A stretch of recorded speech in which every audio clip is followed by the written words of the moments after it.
Sa lugar na to, matatagpuan ang pinakaunang glass footbridge sa buong Pilipinas.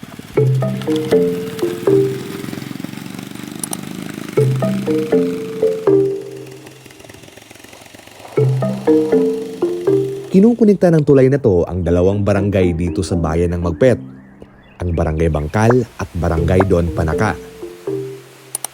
Mula sa tulay ay makikita mo ang buong bahagi ng Kapati Waterfalls. Tama ang narinig nyo, itinayo ito sa ibabaw ng isang talon. Sa kahabaan ng pag-uusap namin ng may-ari ay naikwento niya na ngayong araw pala ang unang anibersaryo ng pagbukas nitong tulay sa publiko.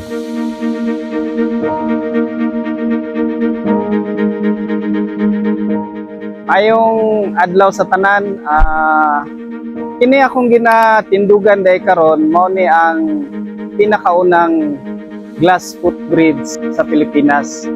So pasalamat ko nga after 1 year nagyapon still standing.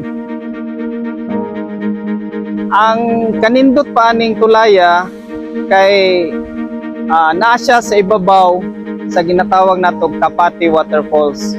So I think mo na siya ang pinakasikat nga waterfall sa Magpet.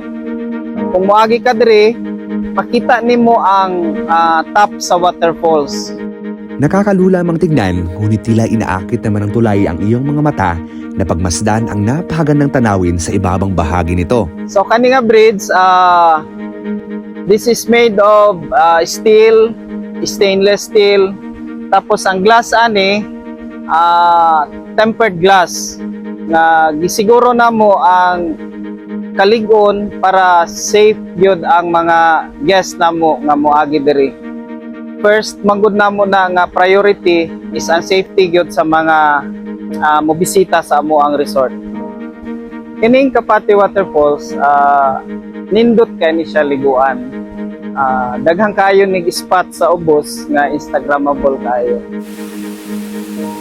Pero sa akong gikaingon, ang concern namo is ang safety gyud sa mga guest nga maadto diri.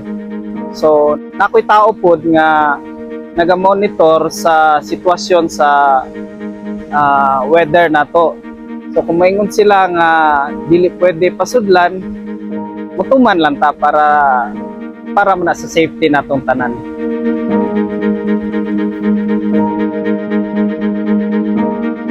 Sa mga gustong maadto diri, welcome kayo mo tanan.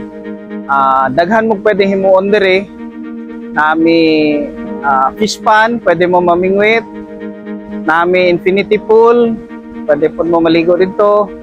Nami glass footbridge. Pwede po mo mag-overnight. Nami mga balay nga pwede ninyong i-rent. And then pwede po mo mag-tent.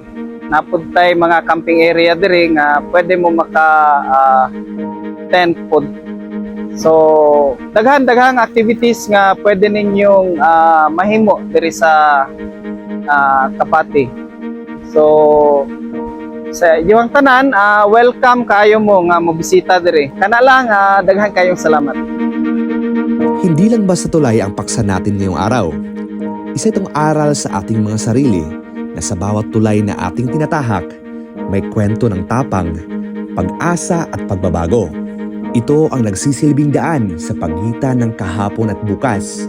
Paalala na minsan, kailangan nating tumawid upang umusad. Maraming salamat sa inyong panonood. Isang karangalan na kasama ko pa rin kayo sa huling bahagi ng video ito. Marami pa tayong magagandang lugar na pupuntahan. Ako si Kevin. Hanggang sa muli.